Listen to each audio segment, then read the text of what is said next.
साल 2020 भारत की सीमा से लगी गालवान वैली पर चीन का मिलिट्री अभियान, यूएस रशिया का न्यूक्लियर स्टैंड ऑफ, पाकिस्तान का क्रॉस बॉर्डर टेररिज्म। क्या आप जानते हैं all these situations are based out of a concept derive from games, mathematical games, strategic games. और इन सभी खेलों की एक ही रूल बुक है, गेम थ्योरी। ये वही गणित है जो आपकी कंपनी को स्ट्रेटेजी देती है, गवर्नमेंट को डिसीजंस और पर्सनल लाइफ को डायरेक्शंस। आज हम ये सब कुछ सीखेंगे एंड ट्रस्ट मी, आपका दुनिया को देखने का नजरिया बदल जाएगा। नमस्ते दोस्तों, welcome to the most strategic episode ever. मैं हूं आपका गाइड इस इनक्रेडिबल जर्नी में, जहां नंबर्स, स्ट्रेटेजी और जियोपॉलिटिक्स सब आपस में मिलते हैं। I am an engineer, MBA from IIM with 14 years of corporate experience in Fortune Global 500 companies. Now I run my own clothing brand and give corporate trainings and lectures in various public and private sector companies and educational institutes. तो सबसे पहले game theory क्या है? Simple definition में ये वो mathematical science है जो स्ट्रेटेजिक डिसीजन मेकिंग को स्टडी करती है। जब दो या दो से अधिक प्लेयर अपने सेल्फ इंटरेस्ट के लिए कोई डिसीजन लेते हैं तो क्या होता है? गेम थ्योरी इसी को स्टडी करती है। प्रिजनर्स डिलेमा, दो एक्यूज्ड, अलग अलग कमरे। क्या होता है जब दोनों रेशनल डिसीजंस लेते हैं?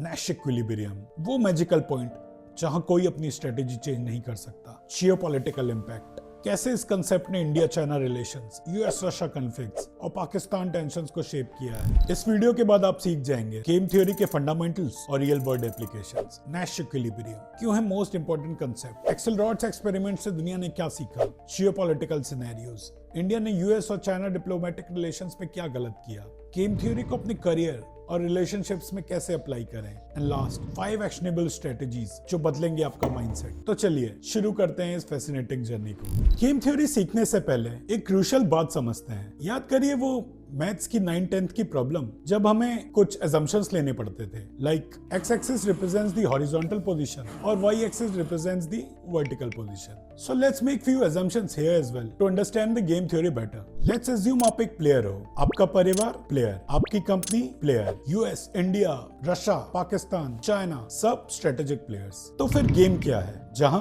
मल्टीपल प्लेयर्स होते हैं, हर प्लेयर के डिफरेंट गोल्स होते हैं, एक का डिसीजन दूसरे को अफेक्ट करता है, आउटकम अनसर्टेन है, ये स्ट्रेटेजी पर डिपेंड करता है। Think of it like this, it's not about luck, it's about logic, it's not about random events, it's about strategic choices. Game theory के इतिहास की बात करें तो 1903 में जन्मे एक Hungarian mathematician John von Neumann जो प्रिंसटन में काम करते थे, उन्होंने मॉडर्न कंप्यूटर आर्किटेक्चर डिजाइन किया, क्वांटम मैकेनिक्स पे काम किया, मैनहट्टन प्रोजेक्ट में भी इन्वॉल्व थे। फिर 1944 में ऑस्कर मॉर्गनस्टर्न को साथ लाकर उन्होंने एक किताब लिखी, theory of games and economic behaviour. In this ground breaking work they proved economic interactions को मैथमेटिकल गेम्स के रूप में मॉडल किया जा सकता है। लेकिन असल गेम चेंजर आया 1950 में, जब जॉन नैश ने नैश इक्विलिब्रियम का कंसेप्ट दिया और इसने गेम थ्योरी को कंप्लीट बना दिया। अगर आपको याद हो तो रसल क्रो ने अ ब्यूटीफुल माइंड में इन्हीं का किरदार पोर्ट्रे किया था। I've always believed in numbers and the equations and logics that lead to reason. तो अब समझते हैं प्रिजनर्स डिलेमा। दो दोस्त राज और प्रिया एक क्राइम में पकड़े जाते हैं। पुलिस दोनों को अलग अलग कमरे में रखती है। ये क्रूशियल है, वो कम्युनिकेट नहीं कर सकते। अब पुलिस उनको सेपरेटली ये ऑप्शंस देती है। फर्स्ट क्वाड्रेंट, प्रिया साइलेंट, राज साइलेंट। अगर दोनों शांत रहते हैं तो दोनों को 3 साल की जेल होगी। अब अगर आप सेकंड क्वाड्रेंट पे ध्यान दें, राज तो साइलेंट है बट प्रिया उसको बिट्रे करती है। प्रिया ने पुलिस का साथ दिया तो प्रिया को सिर्फ 1 साल की सजा होगी और राज को 10 साल की। अब अगर आप तीसरे क्वाड्रेंट पर ध्यान दें तो प्रिया साइलेंट है, राज बिट्रे कर रहा है, तो राज को पुलिस का साथ देने के लिए 1 साल और प्रिया को 10 साल की सजा। और अगर चौथा क्वाड्रेंट देखें तो प्रिया भी बिट्रे कर रही है, राज भी बिट्रे कर रहा है, तो फिर दोनों को 5 साल की सजा। तो अब राज का माइंड काम करता है, प्रिया चुप है, मैं भी चुप रहूं 3 साल। However, if I betray, I can get out of jail in 1 year only. However, if Priya choose to betray and I stay silent, 10 years. मगर if I betray तो फिर 5 साल, which is still better than 10 years. So it makes sense to betray. तो ये सब सोच के राज betray कर देता है। अब प्रिया भी उतनी ही समझदार है, प्रिया भी सेम लॉजिक सोचती है, प्रिया भी बिट्रे कर देती है। Final result, it both get to serve a term of 5 years in jail. यही है ट्रेजेडी। बेस्ट आउटकम था 3 साल, एक्चुअल आउटकम 5 साल। Why? क्योंकि ये ट्रस्ट की कमी है। इंडिविजुअल रैशनैलिटी में रिजल्ट इनटू कलेक्टिव इररेशनैलिटी। ये सबसे इंपॉर्टेंट कंसेप्ट है गेम थ्योरी में।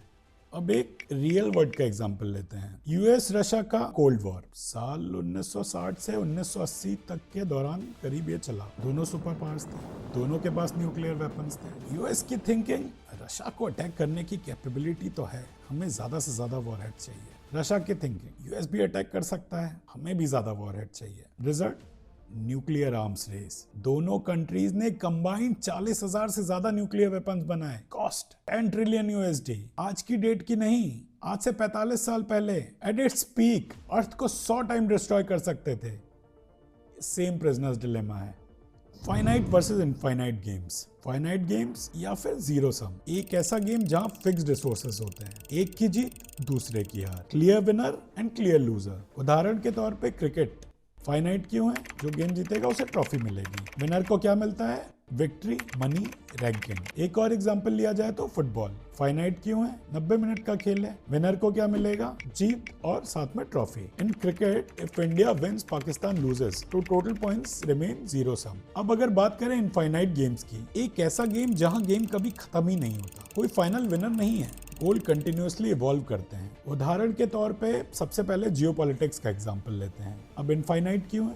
क्योंकि Nations compete forever, players continue adopting strategies. दूसरा एक एग्जांपल रहेगा करियर। इनफाइनाइट क्यों है? क्योंकि growth never ends, players continue learning new skills. Relationship, चाहे हस्बैंड वाइफ का हो, गर्लफ्रेंड बॉयफ्रेंड का हो, इनफाइनाइट क्यों? क्योंकि कोई टाइम लिमिट नहीं है, players continue evolving together. In geopolitics, there is no final victory. Countries keep adapting, strategizing and evolving. अगर इनके की डिफरेंस देखे जाएं तो आप टेबल में देख सकते हैं। पहला, ऑब्जेक्टिव। फाइनाइट गेम का ऑब्जेक्टिव क्या है? जीतना। इनफाइनाइट गेम का objective survive and evolve. Time के हिसाब से मेजर किया जाए तो इनफाइनाइट गेम का अनलिमिटेड टाइम, फाइनाइट गेम का लिमिटेड टाइम। स्ट्रेटजी के हिसाब से देखें तो फाइनाइट गेम में आपकी स्ट्रेटजी होती है मैक्सिमाइज इमीडिएटली, इनफाइनाइट गेम में long term planning. Psychology finite game की, या आप गेस कर सकते हैं, अग्रेसिव। इनफाइनाइट अडेप्टिव, सिचुएशन के हिसाब से डाल जाओ। एग्जाम्पल, फाइनाइट गेम का पोकर हैंड, एक चाल पे। इनफाइनाइट गेम का example, life, career, relationships. Finite game में खिलाड़ी सोचता है मुझे इसी मैच में जीतना है। इनफाइनाइट गेम्स, खिलाड़ी सोचता है मुझे लंबा खेलना है। अब सबसे इंपॉर्टेंट ट्रैप, संक कॉस्ट फैलेसी। पुराने इन्वेस्टमेंट के बेसिस पे नए डिसीजन लेना, भले ही वो गलत हो। अब पोकर का उदाहरण लें तो एक खिलाड़ी ने सोची 50,000 रुपए पहले ही लगा दिए हैं। अब करंट हैंड में वीक कार्ड्स आते हैं, खिलाड़ी सोचता है मैंने पहले ही 50,000 तो लगा दिए हैं, अब अगर मैं फोल्ड करूं तो ये सब वेस्ट हो जाएगा, तो वो कंटिन्यू खेलता है और 25,000 और लगा देता है। बुरी खबर यह है कि उसके कार्ड्स वीक हैं, वो हार जाता है। Total loss 75,000। अगर उसने सही डिसीजन लिया होता तो उसे फोल्ड करना चाहिए था, तो सिर्फ 50,000 का लॉस होता, ना कि 75,000 का। अब अगर करियर का उदाहरण लें, एक इंजीनियर ने सोची कंपनी में 5 साल लगा दिए, लेकिन boss toxic, salary stagnant, growth ना के बराबर। अब उसका मन करता है यार पहले ही 5 साल लगा दिए हैं, अगर अब सब छोड़ दूं वेस्ट हो जाएगा यार, तो वो कंटिन्यू करता है and he ends up wasting 2 more years। इस संक कॉस्ट फैलेसी है। The past 5 years are gone, they don't matter anymore. What matters is आपके फ्यूचर ईयर्स कैसे होंगे। सही डिसीजन है अभी रिजाइन करना, नई कंपनी ज्वाइन करना। संक कॉस्ट को इग्नोर करो, वो पैसा, समय, एनर्जी सब जा चुका है। फोकस करो अभी का डिसीजन क्या होना चाहिए। ये गेम थ्योरी का क्रूशियल पार्ट है। संक कॉस्ट को रेशनैलिटी से बायस नहीं होना चाहिए। अब आते हैं गेम थ्योरी के सबसे इंपॉर्टेंट कंसेप्ट पर, नैश इक्विलिब्रियम। एक ऐसी सिचुएशन जहां सभी प्लेयर्स अपनी ऑप्टिमल स्ट्रेटजी अडॉप्ट कर चुके हैं और कोई भी अपनी स्ट्रेटजी चेंज करके बेहतर नहीं हो सकता। In simpler terms, it's a point of stability where everyone is playing their best response given what others are doing. Simple example, traffic signal. एक बिजी इंटरेक्शन है, रेड लाइट आती है, सब कार्स रुक जाती हैं। ये नैश इक्विलिब्रियम है, क्योंकि कोई भी कार अपनी स्ट्रेटजी चेंज नहीं कर सकती, मतलब कि रेड लाइट में आगे नहीं निकल सकते विदाउट क्रैशिंग और blocking. This is a stable state. अब एक बिजनेस एग्जांपल लेते हैं। 2 कंपनीज को समझिए मर्ज करना है। कंपनी ए चाहती है 60% स्टेक, कंपनी बी चाहती है 50% स्टेक। नेगोशिएशन होता है, फाइनली दोनों 55% पर सहमत हो जाते हैं। क्या ये नैश इक्विलिब्रियम है? हाँ, क्योंकि दोनों को डील की टर्म्स पता है। कोई भी अपनी पोजीशन यूनिलैटरली चेंज नहीं कर सकता। अगर कोई ऊपर बोल दे तो डील टूट भी सकती है। ये स्टेबल पॉइंट है। जॉन नैश ने साबित किया हर गेम में कम से कम एक नैश इक्विलिब्रियम होता है। ये रिवॉल्यूशनरी था क्योंकि पहली बार हमारे पास एक प्रिडिक्टिव मॉडल था। दोनों साइड्स क्या करेंगे हम ये समझ सकते हैं। अब जानते हैं एक बहुत ही इंटरेस्टिंग एक्सपेरिमेंट के बारे में, एक्सेलरॉड्स टूर्नामेंट। रॉबर्ट एक्सेलरॉड स्टैनफोर्ड में काम करने वाले एक पॉलिटिकल साइंटिस्ट थे। 1980 में उन्होंने एक कंप्यूटर टूर्नामेंट ऑर्गेनाइज किया जहां प्रिजनर्स डिलेमा को बार बार खेला जाना था। 200 राउंड्स, दुनिया भर से 62 अलग अलग स्ट्रेटजी सबमिट करी गई, जहां हर स्ट्रेटजी को पता था मैंने पिछले राउंड में क्या किया, अपोनेंट ने पिछले राउंड में क्या किया और इसके बेसिस पे अब आगे मैं क्या करूं। टूर्नामेंट की स्ट्रेटजी के कुछ एग्जाम्पल थे जो कि आप टेबल में देख सकते हैं। पहली स्ट्रेटजी ऑलवेज डिफेक्ट। स्ट्रेटजी का टाइप क्या हुआ, ये एक नेस्टी स्ट्रेटजी थी। अप्रोच हमेशा बेट्रे करो। सेकंड हमेशा कोऑपरेट करो, ये एक नाइस स्ट्रेटजी थी। तीसरी थी टिट फॉर टैट, जो कि एक बैलेंस स्ट्रेटजी थी। अपोनेंट जो करे आप भी रिप्लाई में वही करो। फ्राइडमैन, ये एक पनिशिंग स्ट्रेटजी थी। एक बार बेट्रे हुआ तो हमेशा डिफेक्ट करो। The tournament ran and the results were shocking. Tit for tat जीत गया। तो आखिर टिट फॉर टैट क्या है? ये एक सिंपल स्ट्रेटजी है। राउंड 1 में आई कोऑपरेट, अपोनेंट कोऑपरेट्स। राउंड 2 ऑनवर्ड्स, जो अपोनेंट ने पिछले राउंड में किया वही रिपीट करो। राउंड 2 में opponent cooperated, so I also cooperate. Round 3 opponents cooperate, so again I cooperate. Mutual cooperation. मगर सोचिए राउंड 5 में अपोनेंट डिफेक्ट करता है तो राउंड 6 में I defect back, which is tit for tat. Round 7 में if opponent goes back to cooperating, I again start cooperating. तो फिर क्यों जीता टिट फॉर टैट? क्योंकि टिट फॉर टैट फॉरगिविंग था। अगर अपोनेंट को रियलाइज होता है और ही स्टार्ट्स कोऑपरेटिंग अगेन, तो ये दोबारा कोऑपरेट करता था। Kept no grudges. थ्रेटनिंग था। अगर अपोनेंट बिट्रे करे तो पनिशमेंट भी देता था। क्लियर था, अपोनेंट को पता रहता था कि आगे क्या होगा। एक्सेलरॉड ने जब 62 स्ट्रेटजीज को रैंक किया तो आप टेबल में देख सकते हैं। Tit for TET came on the top with 504 points, which was a nice and punishing strategy. And to the surprise, tit for two tats came to the second point with 501 points. It was nice but more forgiving. Third पे Friedman, fourth पे always defect और last I suspicious tit for TET, जिसमें अगर opponent एक बार defect करता तो ये बार बार defect करना चालू कर देती। एक इंपॉर्टेंट ऑब्जर्वेशन जो इस टूर्नामेंट से निकल के आई, सभी स्ट्रेटजीज जो कॉपरेशन से स्टार्ट करती थी टॉप 10 में थी। सभी नेस्टी स्ट्रेटजीज जो डिफेक्शन से स्टार्ट करती थी बॉटम में थी। टिट फॉर टैट की स्ट्रेटजी डिटेल आप स्क्रीन में देख सकते हैं। It starts with cooperation, build trust. Each round mirror opponent's last move. If opponent cooperates, I also cooperate. If opponent defects, I also defect. If opponent returns to cooperation, I return.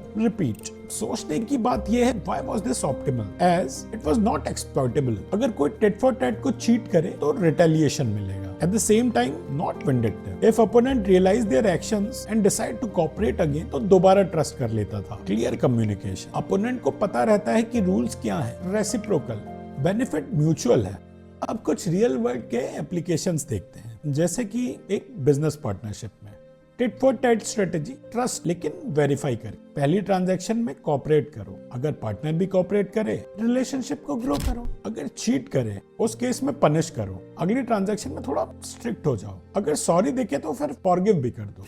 Real world application का दूसरा example रहेगा international relations. Tit for TET is deterrence. पहले peaceful रहो, मगर attack हो तो counter attack भी करो। अगर पीस प्रपोज करें तो फिर एक्सेप्ट करो। ये म्यूचुअल एश्योर्ड डिस्ट्रक्शन का बेसिस है। अब सोचने की बात है, why नेस्टी strategies failed? They always defect. शुरुआत में तो ये जीत सकती हैं अपोनेंट को चीट करके, लेकिन जैसे जैसे राउंड्स आगे चलते हैं सब समझ जाते हैं, सभी डिफेक्ट करने लगते हैं और फिर सबको 0 या नेगेटिव स्कोर मिलता है। अब फ्राइडमैन स्ट्रेटजी का एग्जांपल लें तो round 1 to 5 cooperate, trust build करो। 6 अगर अपोनेंट डिफेक्ट करता है तो round 7 onward it always defect. There is no forgiveness. ये क्यों फेल हुआ? रिजिड थी, फ्लेक्सिबल नहीं थी, अनफॉरगिविंग थी। अगर अपोनेंट भी फ्राइडमैन ही हो सोचिए तो फिर दोनों म्यूचुअल डिफेक्शन में फंस जाते हैं। लेसन क्या था? Nice strategies win in the long run, specially जब गेम रिपीटेड हो, जैसे कि रियल लाइफ में। Evolution of cooperation. एक्सेलरॉड ने एक और फैसिनेटिंग एक्सपेरिमेंट किया, इकोलॉजिकल टूर्नामेंट। सभी स्ट्रेटजीज को इनिशियल पॉपुलेशन में रखा, फिर नेचुरल सिलेक्शन चलाया। As in high score strategies reproduce करती हैं, low score strategies die out करती हैं। तो फिर क्या हुआ? राउंड 1 नेस्टी स्ट्रेटजीज का डोमिनेंस, क्योंकि चीटिंग से इमीडिएट बेनिफिट तो है ही, लेकिन round 2 to 50 gradually tit for TET आगे निकल गया क्योंकि ये सस्टेनेबल था। फाइनल रिजल्ट क्या रहा? पॉपुलेशन में मेजॉरिटी कोऑपरेटर्स थे। की इनसाइट, लॉन्ग टर्म में कोऑपरेशन खुद ब खुद इवॉल्व होता है। ये इनक्रेडिबल डिस्कवरी थी। गेम थ्योरी से हम समझ गए थे कि नेचर में आखिर कॉपरेशन क्यों है। इसे रियल वर्ल्ड में भी वैलिडेट कर सकते हैं। जैसे कि एंड्स की सोसाइटी का एग्जांपल लेते हैं। यहाँ पर कॉपरेशन है, पनिशमेंट का सिस्टम भी है, फ्री लोडर्स को किक किया जाता है, फॉरगिवनेस है अगर एंड वापस आके काम करने लगे। आप ये अपनी ह्यूमन सोसाइटी में भी देख सकते हैं। Business partnerships are based on trust, international relations are based on reciprocity, families based on cooperation. सब में टिट फॉर टैट का पैटर्न दिखाई दे रहा है। एक्सेलरॉड्स टूर्नामेंट की कुछ की लर्निंग्स थी। Nice strategies always win. Start with cooperation, not aggression. Tit for tat is best. Balance mercy and punishment. Forgiveness matters. Don't hold grudges forever. Punishment is needed, but make it proportional. Clarity helps. Rules should be clear to everyone. Repeated games favor cooperation. In ongoing relationships, cooperate. तो basically एक्सेलरॉड ने computer पर वही साबित किया जो दादी माँ कब से जानती थी। गुस्सा मत करो, माफ करो, लेकिन एट द सेम टाइम बेवकूफ भी मत बनो। तो इसके साथ खत्म होता है हमारा चैप्टर 2। जब मैंने ये वीडियो रिकॉर्ड करना शुरू किया तो मैंने सोचा था ये एक ही वीडियो में कंप्लीट करूंगा, लेकिन एक वीडियो में कंप्लीट करने में ये 45 मिनट 1 घंटे का एपिसोड हो जाएगा, जो कि मैं फिलहाल रिकॉर्ड नहीं कर सकता हूँ। तो फिर जल्दी ही इस वीडियो का एक सेकंड पार्ट रिलीज करेंगे जहां हम सीखेंगे जियोपॉलिटिकल स्टडीज। इंडिया ने पाकिस्तान, चाइना, यूएस के रिलेशनशिप में कहां गलत किया, टिट फॉर टैट को करियर और रिलेशनशिप्स में कैसे अप्लाई करें, एंड 5 एक्शनेबल स्ट्रेटजीज जो बदलेंगी आपका सोचने का नजरिया। तो जल्दी ही मिलते हैं वीडियो के पार्ट 2 में। Thank you.